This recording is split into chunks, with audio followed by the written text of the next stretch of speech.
J'étais professeur à l'Université McGill avant et quand je suis venu à l'Université du Québec, c'est parce que c'était une institution collective. Je veux dire, ça faisait partie du patrimoine culturel québécois.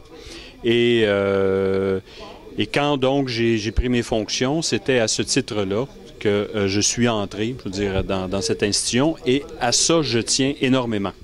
Je tiens énormément dans la mesure où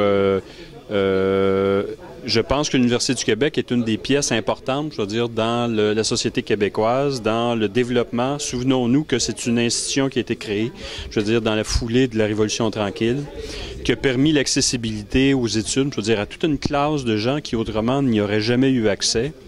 Or, depuis l'entrée en fonction de M. Charest, on assiste à des tentatives systématiques de démanteler les institutions collectives du Québec. Il y a eu des assauts répétés, je veux dire, sur des symboles québécois.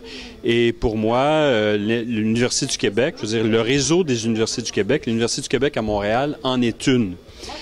Jean Charest, il faut se souvenir que la famille politique de Jean Charest, c'est la famille des conservateurs, qu'il est de la même famille politique que Stephen Harper et que la droite, je veux dire que la nouvelle droite en Amérique du Nord et le credo idéologique de ces gens-là, je veux dire, est extrêmement cohérent et systématique.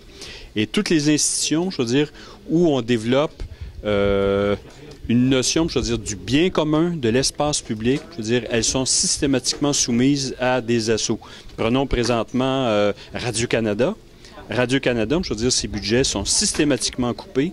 Radio-Canada est obligé de se lancer dans des projets immobiliers pour être en mesure de financer sa programmation.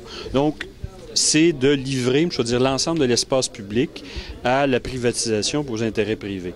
Or, ce dont il est question ici, je veux dire, c'est de maintenir l'intégrité de l'UQAM, à la fois par sa capacité d'enseignement. On réclame depuis des années, du reste, 300 nouveaux professeurs pour être, au moins, avoir une certaine parité par rapport aux autres universités de Montréal. Par ailleurs, dans un contexte de compétitivité entre les universités, si on veut maintenir une certaine crédibilité scientifique, une crédibilité académique à notre institution, il est extrêmement important que les salaires, je veux dire, on ne demande pas, je veux dire, que les salaires de l'Université du Québec à Montréal soient supérieurs à ceux des institutions. On demande simplement la parité dans un contexte où l'équipe de professeurs de l'Université du Québec, sur le plan démographique, je veux dire, elle est présentement en bouleversement. Je veux dire, il y a énormément de nouveaux professeurs qui sont engagés et ce sont des professeurs qui vont être en fonction pour les 25-30 prochaines années.